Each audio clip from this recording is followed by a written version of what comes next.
আমেনার পেটে আসতে দেরি, তার শরীর ফুটা সুগ্রাণ বাহির হইতে দেরি হয় না। আমেনা যখন মক্কার ঘরের থেকে বাহির হইতে পারতো না, কেননা আরবের প্রচলন ছিল বিধবা মহিলা কোনোদিন খুশবু লাগাইতে পারবে না, বিদায় আমেনা ঘরের থেকে বাহির হইতো না। কিন্তু বাহির না হইলে কি হবে, খুশবু তো আর কোনো জায়গায় আবদ্ধ রাখা যায় না। সুগ্রাণ চতুর্দিকে মক্কায় ছড়াইতে শুরু করছে সুগ্রাণ। সবার নাকে যখন যাইতে শুরু করছে, তো মক্কার ভিতরে কানাঘুষা শুরু হয়ে গেছে। আব্দুল মুত্তালিবের পুত্রবধূ বিধবা, সে সুগ্রাণ লাগায় তো লাগায় কি করা, আর এটা তো কোনো এই জগতের সুগ্রাণ না। এই সুগ্রাণ সে পায় তো পায় কোথার থেকে? আব্দুল মুত্তালিব জিজ্ঞাসা করছে, বেটি নাক কান তো কাটা গেল, আমি সর্দার, যেদিকে যাই সবাই আমার দিকে তাকায় কেমন ভাবে জানি। আবার কেউ কেউ প্রশ্ন করে, তোমার পুত্রবধূ কোত্থেকে নিয়ে আসলে? যার সুগ্রাণ বাহির হইতে পারে না, রাস্তায় বাহির হইলে সুগ্রাণ ছড়াইতে থাকে, তো নিজে পুত্রবধূকে জিজ্ঞাসা করতে পারে না, স্ত্রীর মাধ্যমে জিজ্ঞাসা করতেছে যে তোমার পুত্রবধূকে জিজ্ঞাসা করো সে কোত্থেকে এই সুগ্রাণ ব্যবহার করে। সে রাস্তা দিয়ে বাহির হয়, পুরা পাহাড় কেন, মক্কা কেন, চতুর্দিকে সুগ্রাণে মোহিত হইতে থাকে। সবাই আমাকে বিরক্ত করতেছে। তো বলতেছে, শোনো, আমিও তোমাকে বলবো বলে ভাবছিলাম। আমেনা যখনই গোসলখানার থেকে বাহির হয় আর আমি ঢুকি, মনে হয় যেন গোসলখানা কেউ সুগ্রাণ দিয়ে প্যাক করে রাখছে। আমি জিজ্ঞাসা করব, কিন্তু ভাবতে লজ্জায় জিজ্ঞাসা করতে পারতেছি না, যে এক তো স্বামী হারা পুত্রবধূ, স্বামী নাই, বড় দুঃখী। আমি তাকে জিজ্ঞাসা করব, তো জিজ্ঞাসা করব কি করা? চলো দুইজনে মিলেই জিজ্ঞাসা করি। আমেনাকে ডাইকা জিজ্ঞাসা করতেছে, বেটি জিজ্ঞাসা করার ছিল না, কিন্তু সমাজে মুখ দেখাইতে পারতেছি না, তোমার এই শরীর থেকে সুগ্রাণ কি করে বাহির হয়, সুগ্রাণ ছড়ায় কি করে? তুমি কোত্থেকে খুশবু আনো, সুগ্রাণ আনো আর লাগাও, যে তুমি বাহির হইলে চতুর্দিকে মোহিত হইতে থাকে।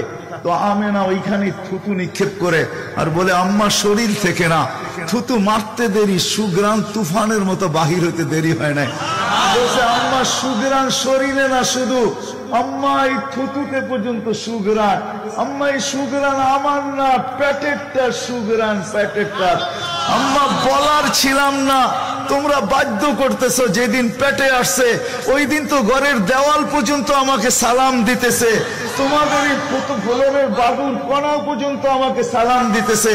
আম্মা আমি বাহিরে বাহির হইতে দেরি, মেঘ উড়া এসে আমাকে ছায়া করতে দেরি করে না। আমি উত্তপ্ত বালুতে পা দিতে দেরি, মা ঠান্ডা হইতে দেরি করে হয় না। মা আমি উত্তপ্ত পাথরে পা দিতে দেরি, মা ঠান্ডা হইতে দেরি হয় না। আমি বাহিরে বসে থাকি, আকাশের তারাগুলা এসাকে আমার সালাম দেয়। মা যেদিন পেটে আসছে ওই দিন 12 জন রসুল এসে আমাকে সালাম দিছে। ওই রাত্রে আইসা মা আমাকে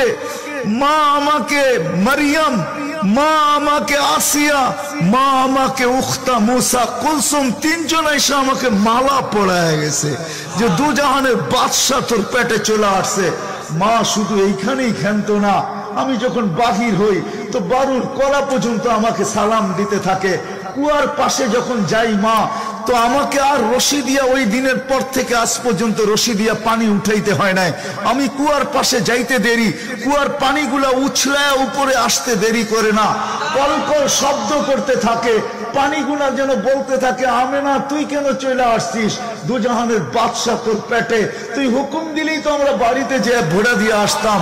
মা মক্কার মেয়েগুলাকে জিজ্ঞেস করো না, আমি কুয়ার পাশে যাইতে দেরি, মা এরা আমার হাতে পায়ে ধরতে দেরি করে না, যে ফাতেমা, আমেনা তুই এখান থেকে যাইস না, তুই গেলে কুয়ার পানি নিচে চলে যাবে, আমাদেরকে রশি দিয়ে তুলতে হবে, তুই দাঁড়ায় থাক, তোর পায়ে পড়ি, পানি নিচে যাবে না, আমরা ভরা নেই আমাদের বর্তনগুলা, তোর বর্তনটাও ভরা দিব, তোর বাড়িতেও পৌঁছায় দিব, তুই দাঁড়ায় থাক, তুই চলে গেলে কুয়ার পানি নিচে চলে যাবে।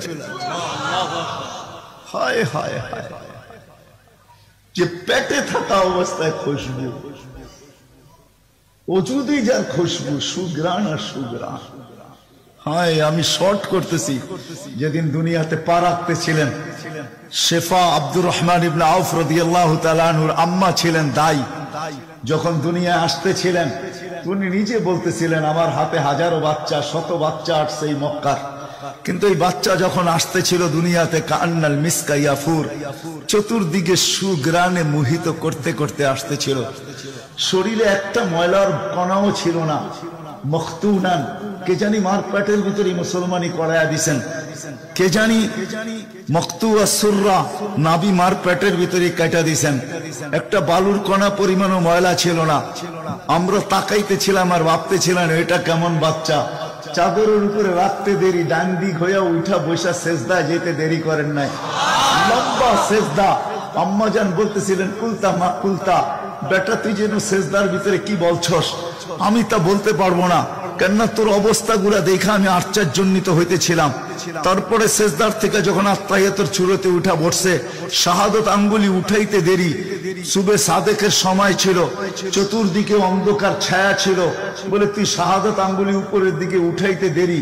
তানাব্বারাতি দুনিয়া কুল্লা, সমগ্র জগৎটা যেন আলোতে আলোকিত হয়ে গেছে। তারপরে যেন তুই কি বলছস আমি বলতে পারবো না। তারপরে স্বাভাবিক হয়ে শুয়া পড়ছিস, তোকে দৌড়ে আছে আমি কোলে নিছি, কোলে নিতে দেরি, ঘরের ছাদ ফাটতে দেরি হয় নাই, কুয়াশা ভিতরে ঢুকতে শুরু করছে, একটু পরে উপর থেকে আওয়াজ আসছে গাইয়িবু হাদা তিফ, এই বাচ্চাকে তাড়াতাড়ি গায়েব করো। যখন অস্তিত্ব ছিল না আমরা ঢঙ্কা খুব বাজাইছি, কিন্তু এখন অস্তিত্ব যখন চলে আসছে তাড়াতাড়ি গায়েব করো। তুফু মাশারিকাল আরদি ওয়া মাগারিবাহা, সমগ্র জগৎকে ঘুরায় নিয়ে আসো, যেন সমগ্র জগৎ, কোন সৃষ্টি যেন এই 2 মিনিটের বাচ্চার ব্যাপারে 3 মিনিটের সময় এই কথা না বলতে পারে যে আমরা একে চিনি না। সবাই যেন একে চিনে, বিসুরাতিহি, তার রূপ দেখা যেন তাকে চিনে, ওয়া বিইসমিহি, তার নাম দেখা নামের উপরে যেন চিনে, ওয়া বিনাতিহি, তার গুণাবলী দেখা যেন তাকে চিনে। বলে গায়েব করে দেওয়া হলো। উপর থেকে আওয়াজ আসলো আরিজু আলাইহি কুল্লা রুহানি, সমস্ত রুহানি জগতের জিনিস এই বাচ্চার সিনার ভিতরে ভরতে থাকো। মিনাল জিন্নি ওয়াল ইনসি ওয়াল মালাইকাতি ওয়াল ওয়াহশি ওয়াত তাইর, মানুষ, জিন, ফেরেশতা, চতুষ্পদ প্রাণী, এমনকি পাখির বালো গুণটা পর্যন্ত ঢুকাও। তারপরে আওয়াজ আসলো 20 নবীর 20টা গুণ ঢুকাও এর ভিতরে। আমি তর্জমা করব না, ওলামার থেকে তর্জমা জেনে নেবেন। 20টা নবীর 20টা গুণ ঢুকাও। আতুহু খুলুকা আদম, মারিফাতা শীশ, শুজাআতা নূহ, খুল্লাতা ইব্রাহিম, লিসানা ইসমাঈল, রিদা ইসহাক, ফাসাহাতা সালেহ, হিকমাতা লূত, বুশরা ইয়াকুব, জামালা ইউসুফ, সবরা আইয়ুব, তাআতা ইউনুস, জিহাদা ইউশা, সাউতা দাউদ, হুব্বা দানিয়াল, ওয়াকারা ইলিয়াস, সুহদা ঈসা, কুওয়াতা মুসা, হাইবাতা সুলাইমান, ওয়া ইলমাল খিদির। 20 নবীর 20টা গুণ এই সিনার ভিতরে ভরো। আওয়াজ আসলো নবী তো 20 জন না, 1.25 লক্ষ নবী, 312 জন রসুল।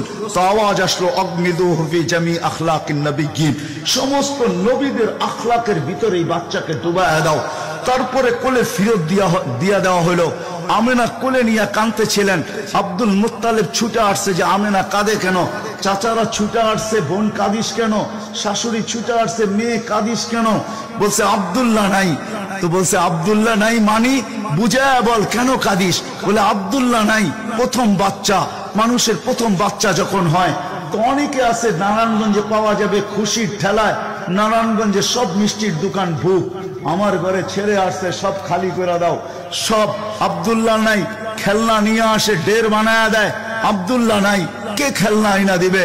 তো আল্লাহ কানে কানে বলতেছে আমেনা, আব্দুল্লাহ খেলনা আনলে আর কিসের খেলনা আনবে, হয়তো মাটির আনবে, কাঠের আনবে, প্লাস্টিকের আনবে, এটা আনবে সেটা আনবে, কোন খেলনা আসবে, দুনিয়ার খেলনা আনবে। আমেনা সম্পর্ক তোর সাথে শুধু তোর সন্তান, আমার সাথে সম্পর্ক হলো মাহবুবিয়াতের, এটা তো আমার মাহবুব। আরে সূর্য ডুবতে দে আমেনা, দুনিয়ার খেলনা কি আমি চাঁদকে খেলনা বানায় পাঠায় দেব। কাদিস তো কাদিস কেন?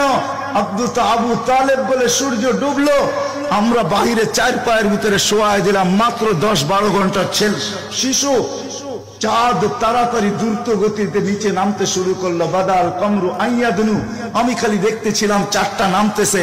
তোমার মাথার উপরে যখন চলে আসছে তো আমি ভয়ে চিৎকারে দিয়া ফেলছি, খাশিতু আইয়াকা আলাইক, তোমার উপরে পড়ে না যায়, কিন্তু তোমার মাথার কাছে এসে থেমে গেল। তুমি 12-13 ঘন্টার বাচ্চা, হাত পাও নাড়তেছিল, তোমার হাত পায়ের ইশারায় উপরে চাঁদ ডান্স করতেছিল। কেমন কেমন আল্লাহ রসুল বলতেছিলেন, জানেন চাচা কি বলতেছিল চাঁদ? বলে তা তো জানি না।